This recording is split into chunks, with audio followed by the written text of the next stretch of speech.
In 1962, people are having a grand time on a cruise on the ocean liner. Antonio Grazza, Francesca, and the band provide wonderful music, so everyone is dancing except for Caddy. A waiter notices she has a spelling toy and helps her form the words. "I'm so bored."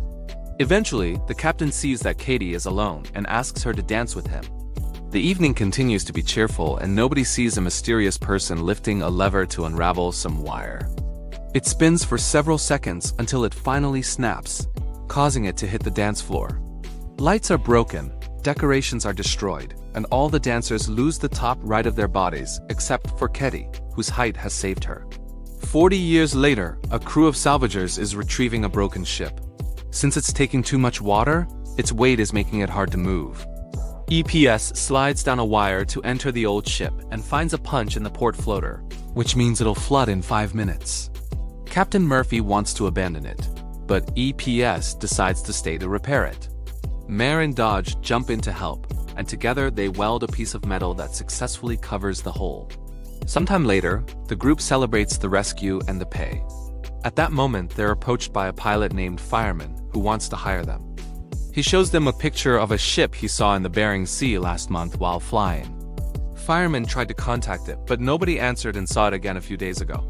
The group takes the job, and Fireman announces he's coming along. The crew leaves early in the morning, but they don't find anything all day. In the evening, Santos sees something nearby and quickly calls Murphy, but the thing is gone when he arrives. Murphy finds nothing on the radar and thinks Santos imagined it. After a few seconds though, the radar does detect something. EP soon joins them to keep an eye on the radar, noticing how the mysterious thing appears and disappears. When Murphy tries using the radio, nothing happens. Suddenly, a huge ship appears in front of them, and Santos has to stop their tugboat fast. He manages to avoid a full crash, but the front still hits the huge ship and the engine gets damaged. Murphy sees the name Antonio Grazza and explains it's an Italian ship that went missing without a distress signal in 1962. It's been every captain's dream to find it. Using the boat's crane, half of the group decides to go aboard to investigate while the other half keeps an eye on the tugboat. As they look around, the salvagers notice that all life preserver lockers are empty and all lifeboats are gone. As soon as they go inside, they lose their connection with the boat. The group looks around and follows a strange noise to find a pendulum clock still ticking. When it suddenly strikes time, it startles the guys. They keep moving and don't see Katie's toy moving on its own to say, "Welcome aboard." The further they move into the ship, the more static can be heard on the tugboat radio. They never see a single body. After opening a heavy door, the group enters a lower level and the floor breaks under Mund. Epps catches him just in time, but she almost slips through the hole too, so the others have to grab her legs. As she looks around, Epps is shocked to see Katie in the lower room, but the girl quickly disappears. With some effort, Dodge and Murphy manage to pull EPs and manned up without anyone getting hurt. Next, the group makes it to the bridge. Sadly, the compass and helm are dead and the fuel tanks are empty. Murphy takes the ship's log, and Dodge is surprised to find a digital watch, which didn't exist in 1962. This means someone found the ship before them, yet didn't take it. With nothing else to see, Murphy announces they'll rest for the night and tow the ship in the morning. When they return to the tugboat, Fireman asks if they were able to discover what happened to the ship. Murphy explains they didn't, and shares the story of the Marie Celeste, a ship that was also found with no bodies. Like the Antonio Grazza, the Marie Celeste traveled for miles with nobody at the helm until it ran out of fuel. These vessels are usually known as ghost ships. The crew discusses what to do with the ship in the morning. Murphy wants to tug it, but Santos doesn't think their tugboat can move that much weight. They can't anchor it and can't back for it later either since its anchors are gone. Greer agrees to fix the engine so they can pull it, meaning it'll take them around 2 weeks to reach the shore. The next morning, the crew goes scuba diving to check on the ship's hull and discovers that there's a big hole that is causing it to slowly sink. To make it worse, a strong current loop is pushing the ship towards some rocks, and it'll crash in 3 days. The crew points out that's not enough time to fix both the ship and the engine, but Murphy tells them to do it anyway. Santos stays on the tugboat to fix the engine while the rest of the crew goes aboard the ship to assess the damage. They split the group into pairs so they can tackle different areas. Soon, they discover that their radios aren't working in here. Munder and Dodge are going through a flooded lower level. Eventually, they find the engine room and find it flooded as well. Greer and Murphy find the captain's room, but Murphy doesn't let Greer come in with him. Inside, Murphy finds the captain's hat and a blood-stained razor. There's also a bottle of whiskey, and he decides to have a drink.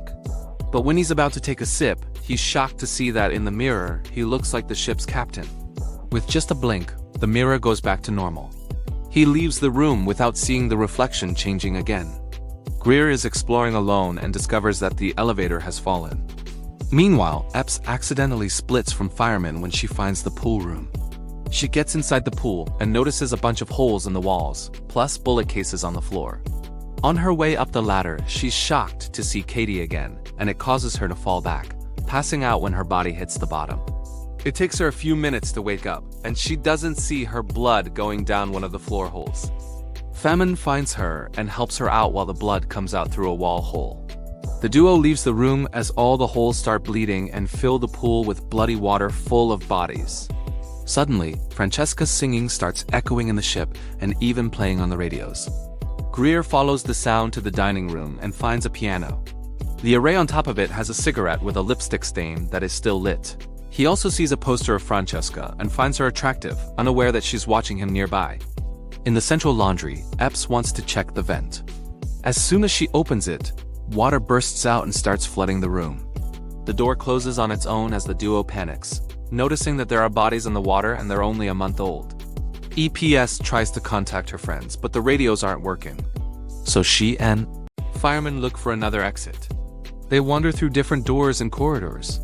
EPS is desperate to leave the ship, but fireman stops to admire an old car in the cargo hold.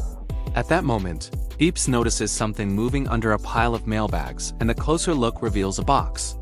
When she kicks it open, she's startled by a bunch of rats, which quickly run away to uncover some bars of gold. They try to tell the others, yet the radio only plays static soon, followed by a voice calling EP's name and saying it's cold. The duo decides to keep moving toward the galley, and Epps decides to investigate the fridge. As she peeks inside, she's suddenly startled by the hanging fabrics moving and screaming. EPS runs out in panic, only to discover this was a prank by Dodge and Munder. Minutes later, the whole crew goes together to the cargo hold to open the rest of the boxes, and they're excited to find even more gold. Everyone celebrates except for Greer, who thinks this has to be insured. Dodge points out that the markings have been filed down to make the bars untraceable, which means they're stolen. Mund replies that it only explains the 1962 incident, but they've also found recent bodies. Murphy reminds them that anything found in international waters is for the finder to keep, so they agree to take the gold instead of the ship. While most of the crew starts packing up the gold, Greer and Santos return to the tugboat to finish working on the engine. At that moment, in the engine room, the valve on a propane tank starts moving on its own, and Katie senses something is wrong, so she tries to warn Epps only to be pushed off by another ghost. Gear starts the tugboat and causes a huge explosion in the engine room. Mondo and firemen are nearby and jump in time. Santos's body is on fire, and he also jumps into the water as the other half of the tugboat explodes too. On the ship, Epps is thrown back by the shockwave, but she quickly recovers and jumps into the water to help her friends. She manages to rescue Greer while Famine gets Munder, but they can't find Santos. Katie watches everything from the ship. The crew now has to spend the night in the creepy ship. Dodge blames Santos's death on Famine for not doing research on the ship before bringing them here. He wants to beat him up, but Greer stops him.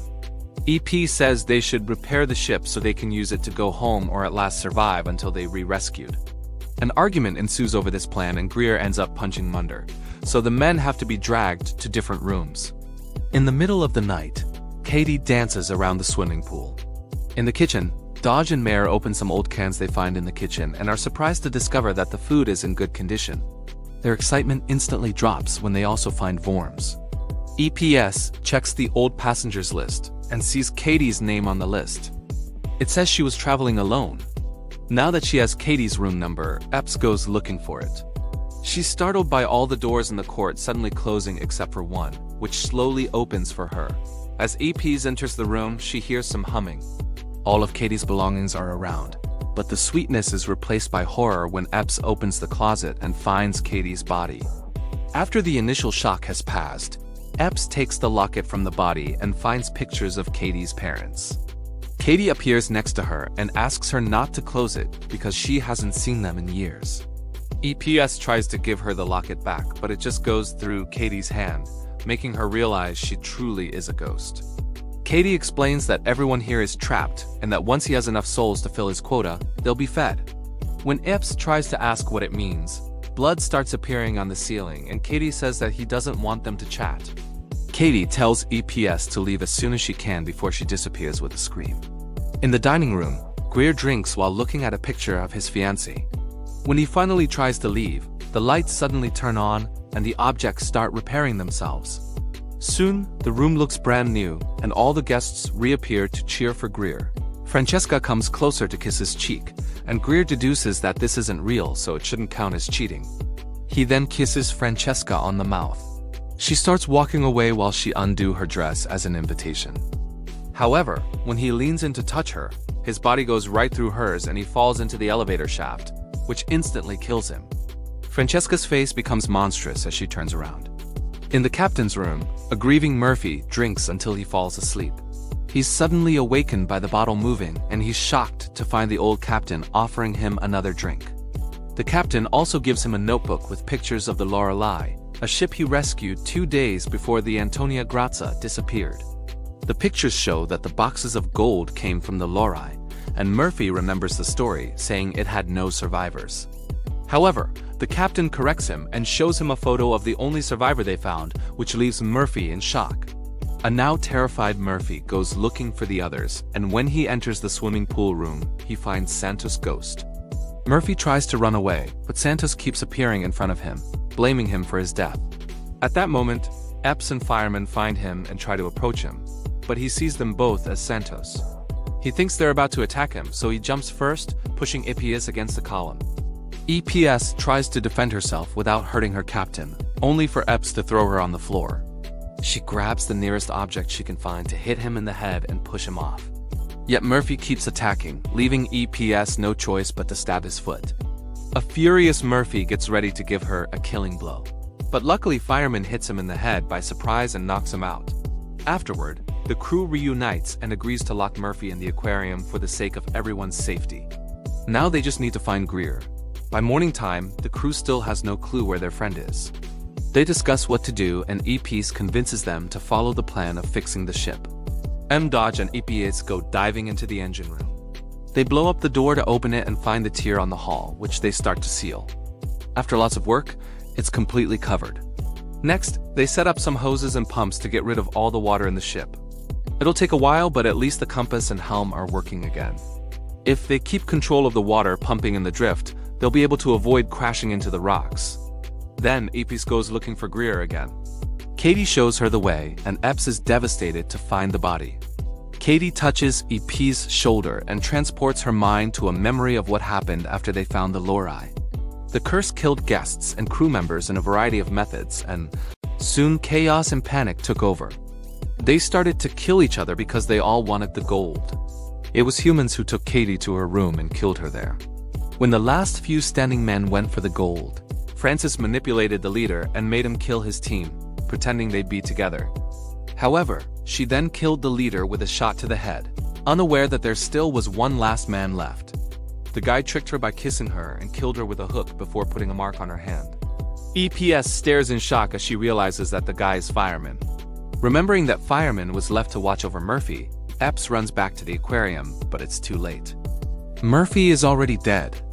EPS pointlessly hits the glass until the breakdown takes over and she collapses. In the engine room, a clog stops the hoses and M dives in to fix it, while Dodge goes to the bridge to keep the ship under control. EPS comes in to tell him about Murphy, but before she can tell him the details, Fireman enters the room too. Instead, she just says they need to leave immediately and that she go looking from under.